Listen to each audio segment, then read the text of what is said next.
I'm Abby Kinney, and you are listening to Upzoned. Hello, everyone. Welcome back to another episode of Upzoned, a show where we take a big story from the news each week that touches the Strong Towns conversation and we upzone it. We talk about it in depth. I'm Abby Kinney, an urban planner in Kansas City, and today we have Chuck Marohn back on the show. Great What? to see you. What? I know.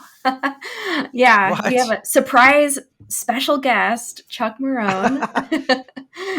It's kind of sad because the Strong Downs podcast, which is my podcast, I don't think we've had an episode for like 3 weeks, and it's been a combination of my traveling and my being ill and all this. But yeah, people are gonna be like, I thought he was, what's going on here? So it's cool. Thanks, Abby. Nice to see you. Nice to be It's back. nice to see you too. Yeah, You've been well, doing amazing work. Like last week, Happy City.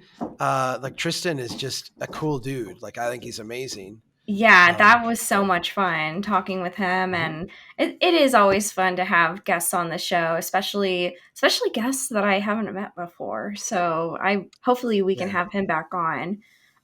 See, Well, you'll have to meet him in person someday because he's a really smart guy, but he's also really fun. Like I like hanging yeah, out with Tristan. awesome. He's really cool. Yeah. Well, Tristan, if you're listening, hopefully you will be at seeing you and the Strong Towns gathering coming up. When is that? The end of May. End of So May. that will be really exciting. Yeah. Cool. Well, today we have an article that is a little bit out of my depth, I will admit, but a really interesting conversation that I don't think we've talked about before on this show. This was published in Next City by Cinnamon Jansner. And the article is entitled How a Deconstruction Company and Salvage Shop Are Keeping Building Materials Out of Landfills. So, this article talks about a growing movement towards what is called deconstruction as opposed to demolition of buildings. And it also talks about the partnerships that are being made in this space to streamline the process of salvaging and reusing materials. According to the article in the EPA, demolition is responsible for 90% of debris in the construction and demo industry, which measured at 600 million tons in 2018 alone. So that's a lot of trash. A significant amount of annual debris ends up in landfills, and this deconstructionist approach opts to basically go in and disassemble buildings to salvage parts, like everything from materials that can be reused to things like light fixtures, doors, flooring, windows, and more.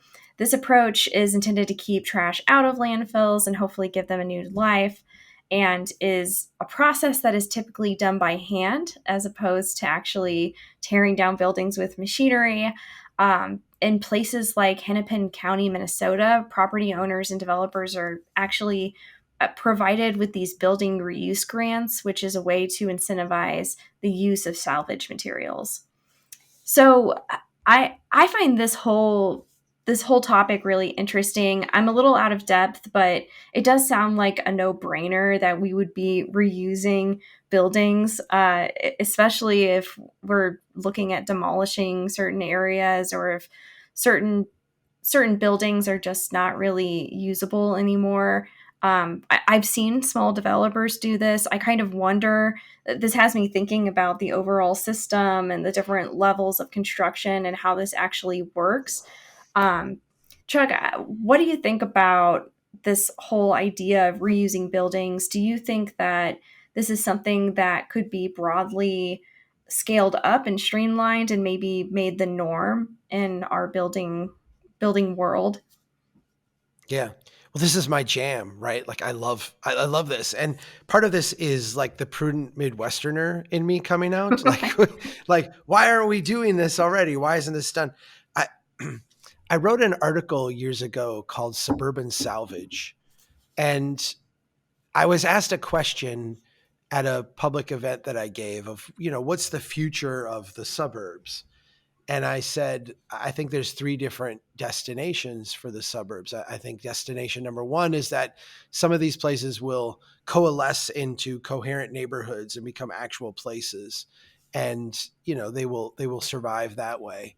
And number two is that some of these places will fail and just go away. They'll be abandoned and, a la some Detroit neighborhoods that we've seen just kind of slowly disappear over time. So, but I think a lot of them will become salvage material where there will be whole industries of people who just go in and pluck stuff out of it that has value. And at the time I wrote this, I mean, I don't know if you remember this or not, but around the housing crisis in 2008, 2009, there were these huge spikes in commodity costs, particularly in copper. Hmm. I actually had some copper pipe in my basement and it had just been there for a while. I was doing some stuff and I had extra pipe and I brought it back to Home Depot, but I had it for like 3 or 4 years. So like it was not really returnable in like a receipt standpoint, but I brought it back and they're like, oh yeah, we'll definitely take it. We'll give you a store credit. And the store credit was like 3 times what I had paid for this copper Wow. pipe. Yeah, because the copper had gone way up in price. Back during that period of time, there were all these vacant homes because of the housing crisis. And one of the things that was happening is that vandals or thieves, or I don't know what you'd call them, scavengers, would break into these houses and rip the copper wiring out of the wall because the copper wiring had great value. You could go and recycle it. You could melt it down and sell it. There was a Mm-hmm. black market in a sense for this copper because copper had become so very expensive. I think a lot of the building materials we use today are are crap. Like they're really just not very good. And I know that it's going to make some builders mad, but like the chipboard stuff that we use instead of Yeah. plywood, I mean, there's a noticeable decline in terms of the overall long-term quality of the building materials that we use. That being said, the idea of going in and salvaging porcelain fixtures, windows, iron, cabinets, piping, tubing, wiring. Should be just like a matter of course. This should just be like a matter of what we do. Um, and I think the inflationary price of some of this stuff is going to make that a more and more viable business as time goes on. Yes, I agree with that, and I think that you know there's some components of buildings that could probably be reused as is, and others that probably need to be recycled into something else.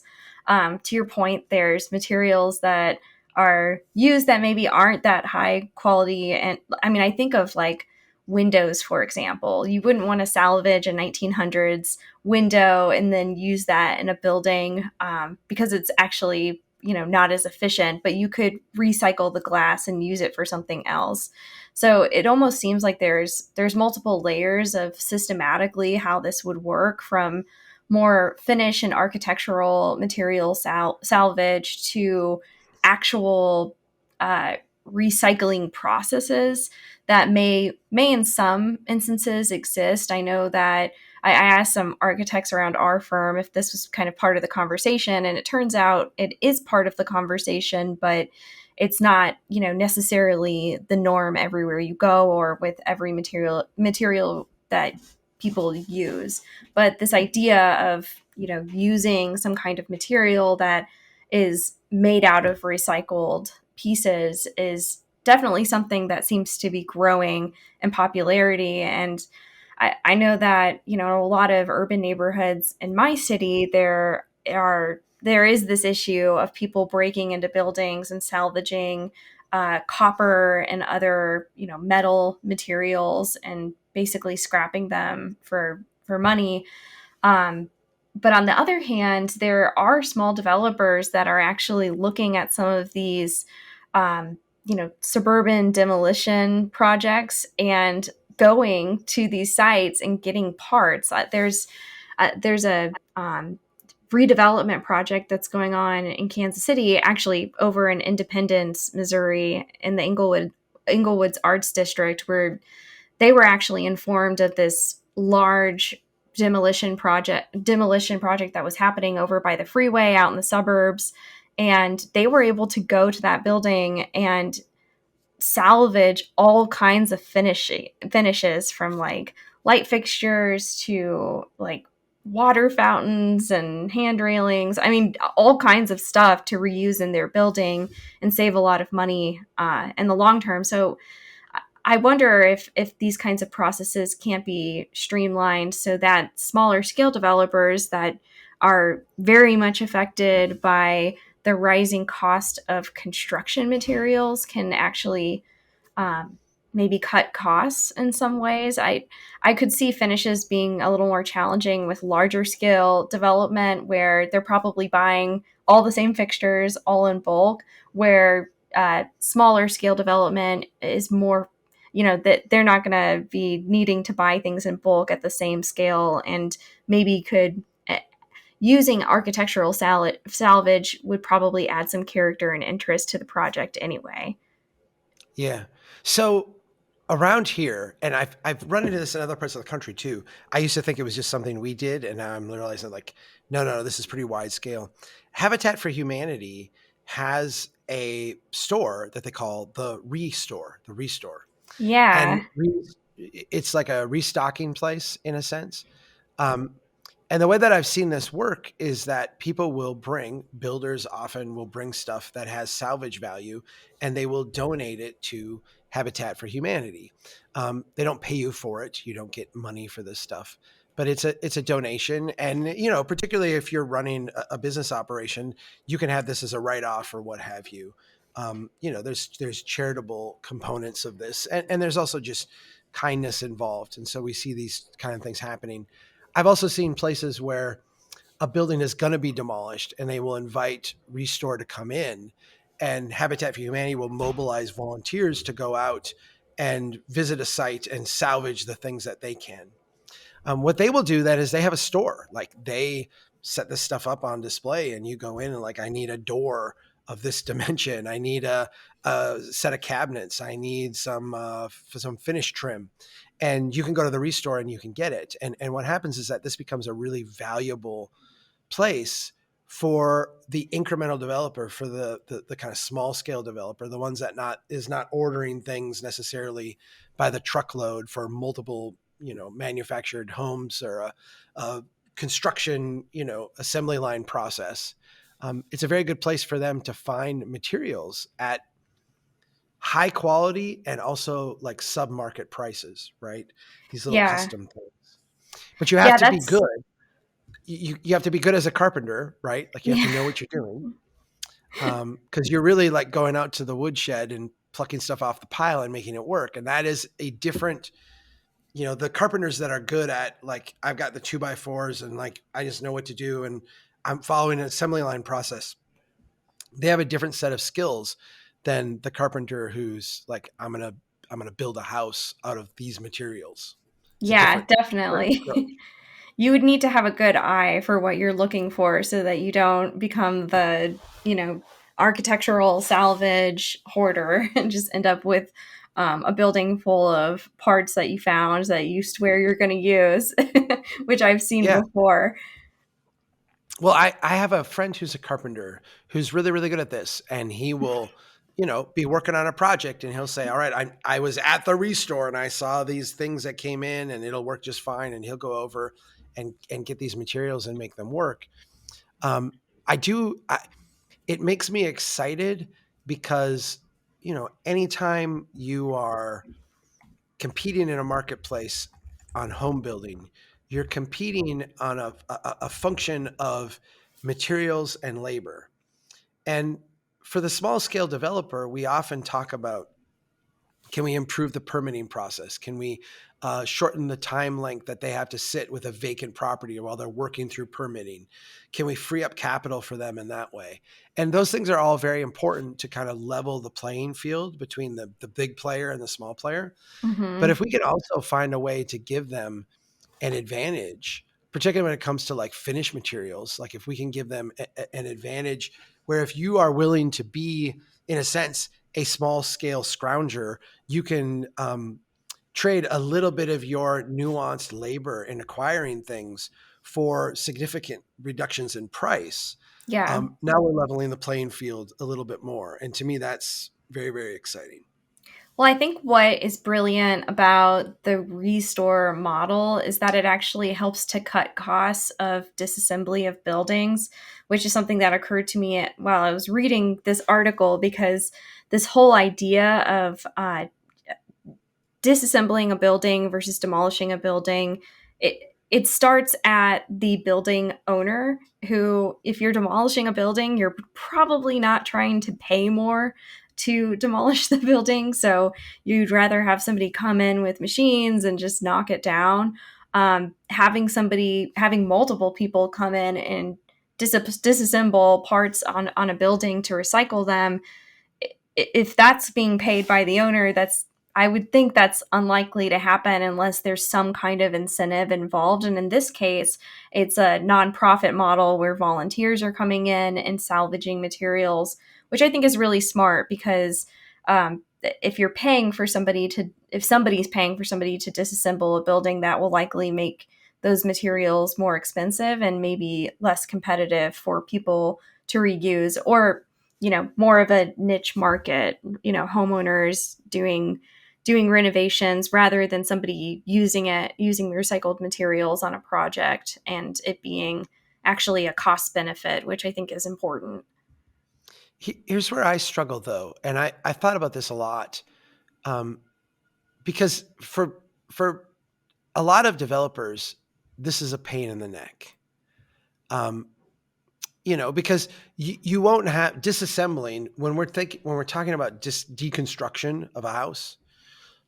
They're not taking every piece. I mean, this is not like you're going to use every bone in the buffalo. They go in and they get what they can salvage, and then they do have to ultimately go in and demo what's left and haul it off to the landfill.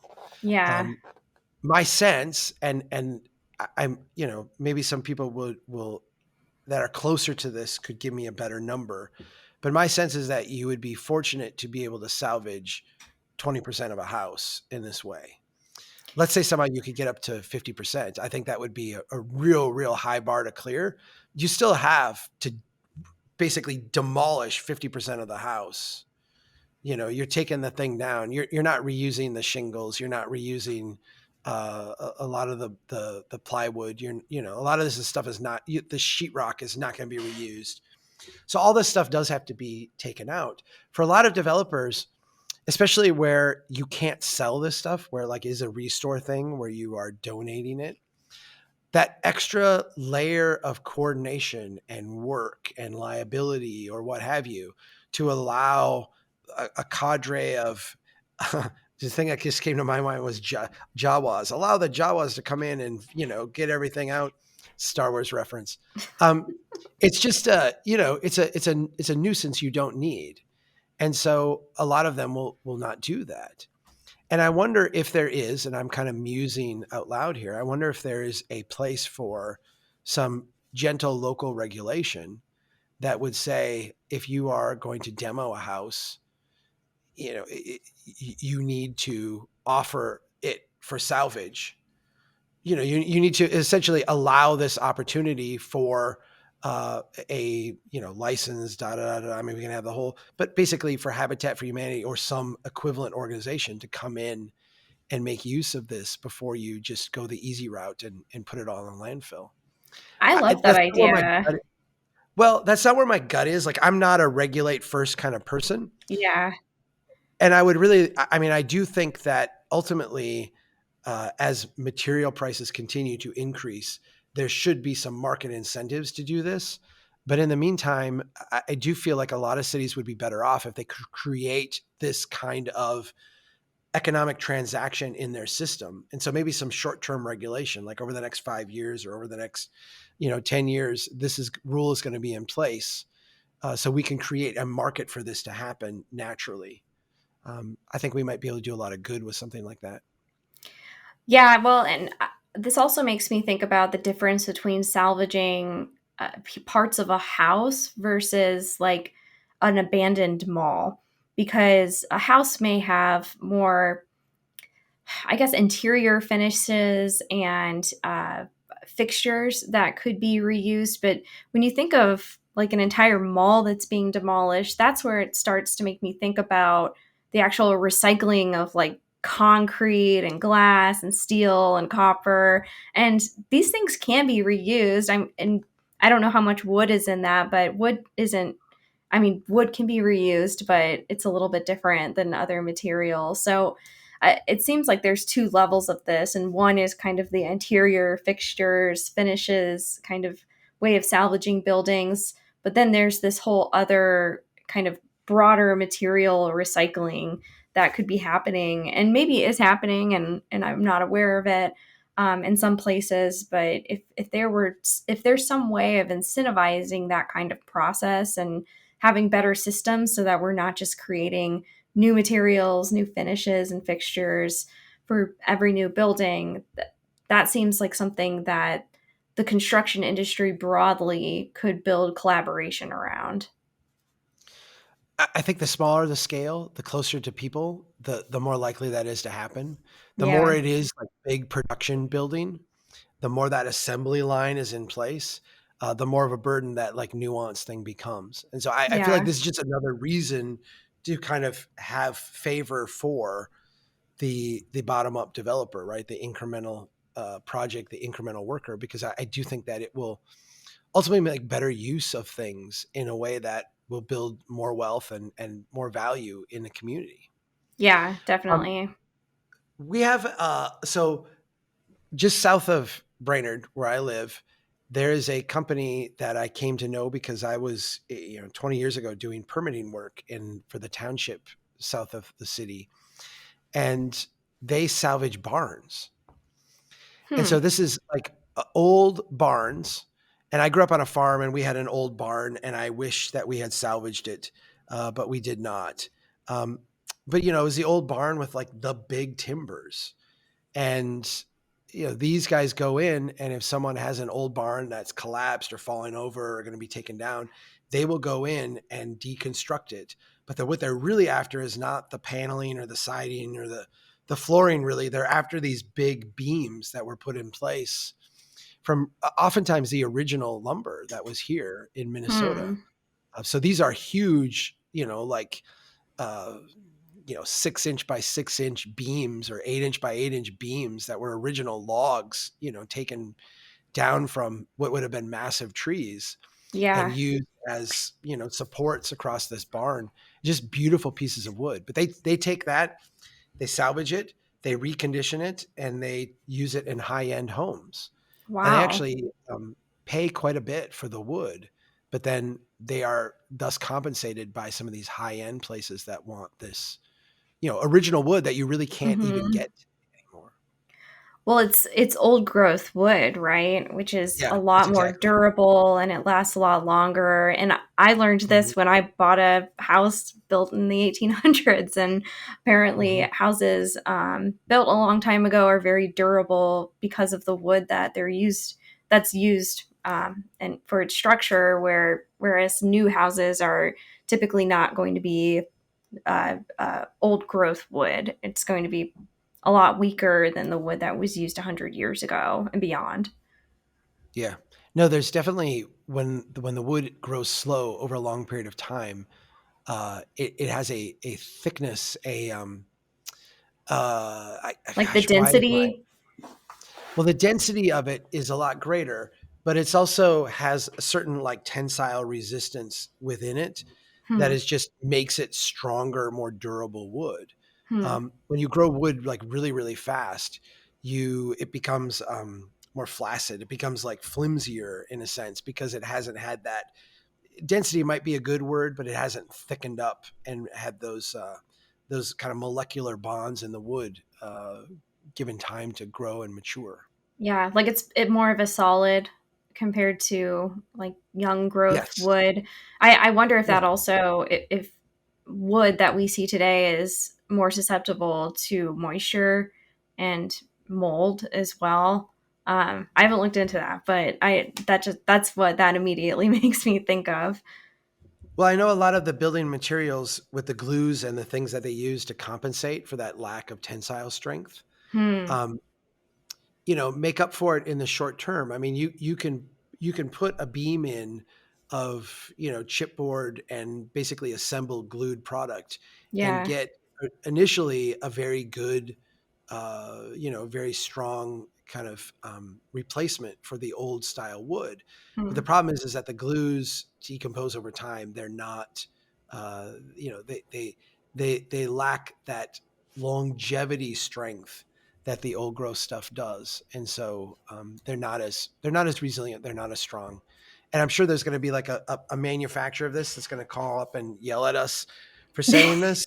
Um, I've seen, you know, many instances where old school plywood, old school boards are, subjected to nature, and you come back a decade later and they're still there.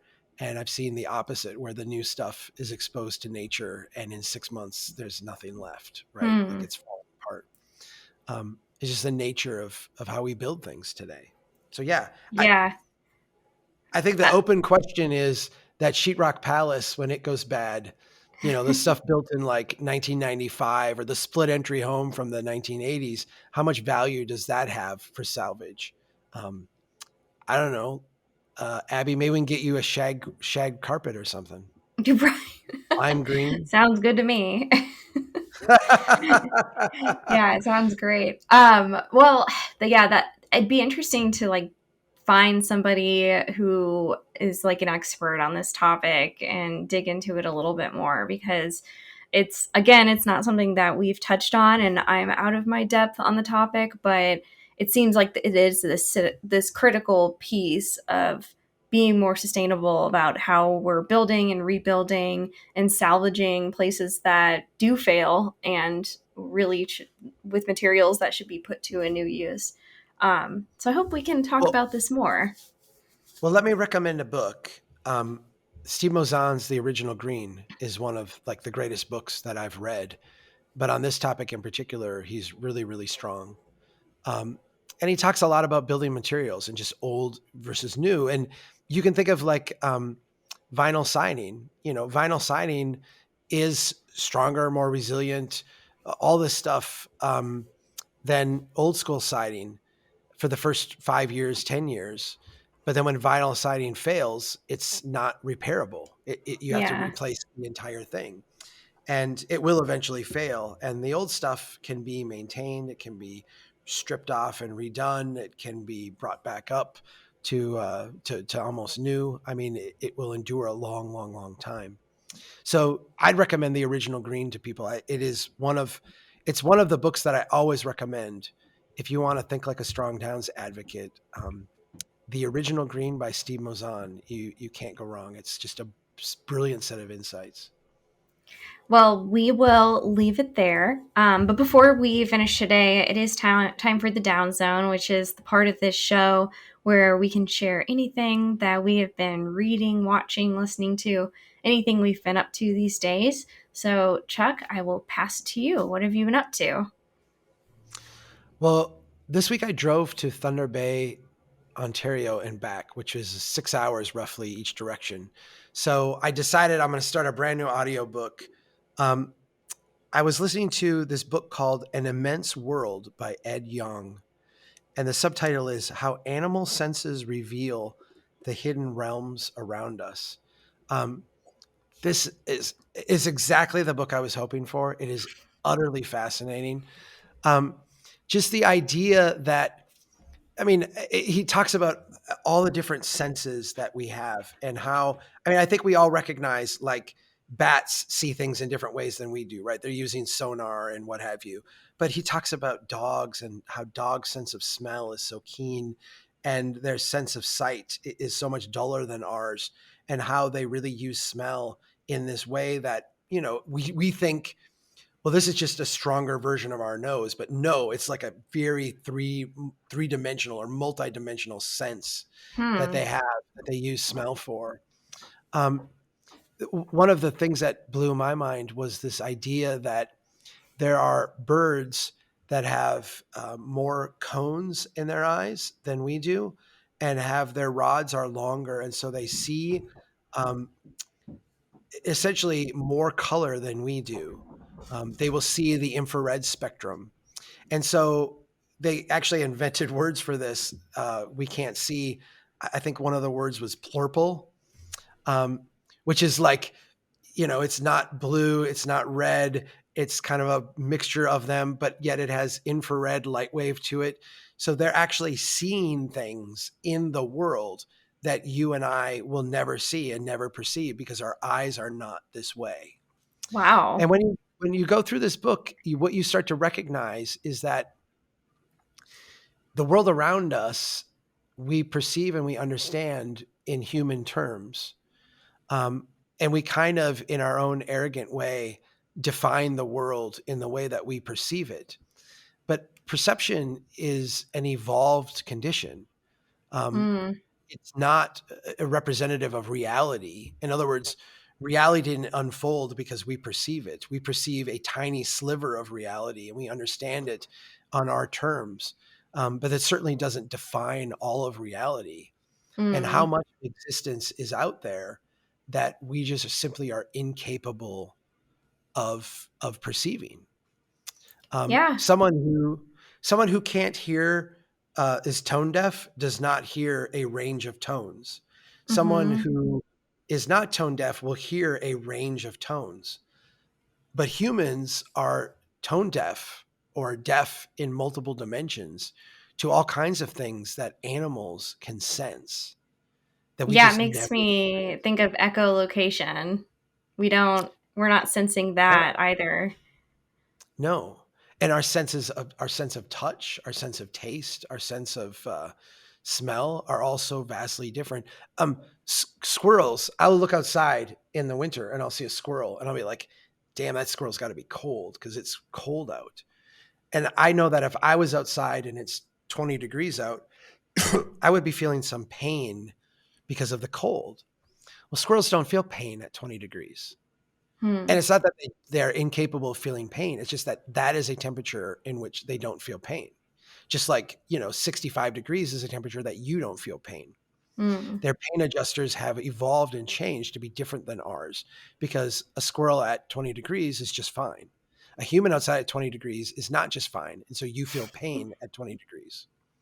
And Hmm. you're like, oh, okay, that makes a lot of sense. Well, So you've sold me it on has, this book. Yeah, you've it's sold one of me. those continual like mind, like you're just in awe of what is around you. And so, the title, An Immense World, is, I think, really sums up the experience of listening to this book, is you are humbled into how tiny the world that you've constructed actually is. I wonder if it would change my perspective on the dog music that I leave running when I go to work. I have like YouTube has live music for dogs and it'll just keep going on and on and on all day until I get home.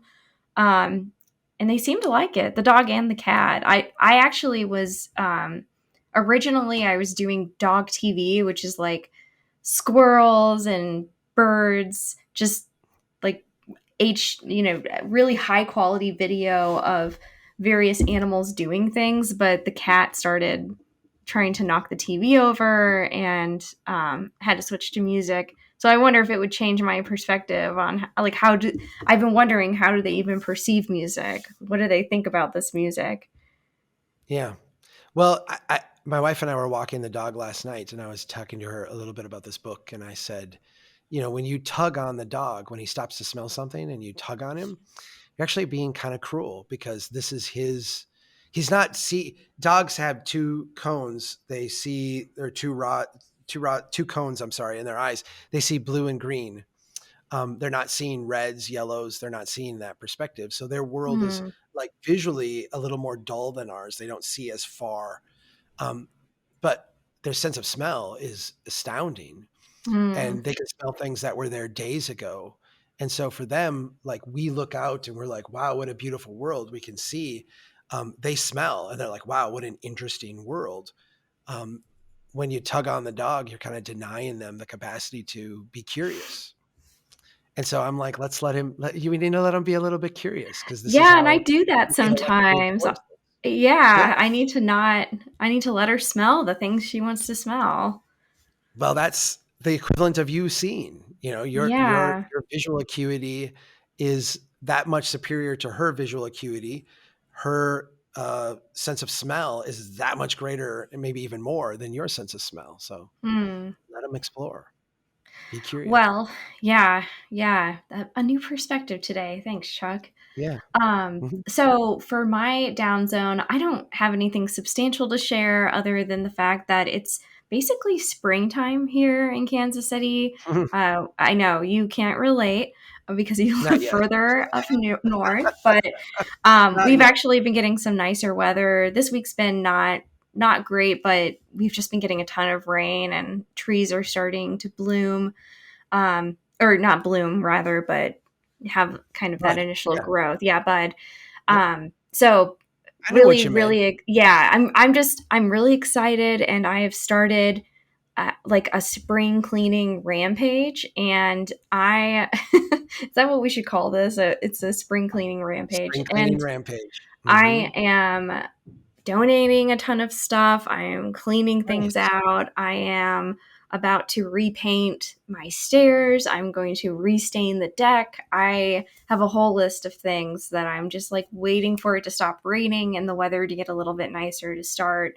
Um, I hate the winter, so I Yeah. can't do any more puzzles. So I'm ready to start doing something else. Well, there's nothing more liberating than being able to open the doors, open the windows, go outside. I like to talk to the buds on the tree. I'm like, "Oh, you're doing so good. Keep coming. Like you got this." Yeah, you got this. Like Yeah. you got this. Come on, let's do it. Um, we are at least 4 weeks away from that, maybe longer. But you're giving me optimism, Abby. You're giving me hope. Yeah, just hang on a little bit longer. The ice is slowly melting. To quote George Harrison. Right. All right. Well, thanks, Chuck, for joining me today. I think we will end Thanks. it there. And thanks, everybody, for listening to another episode of Upzoned. Keep doing what you can to build a strong town. Thanks, Chuck.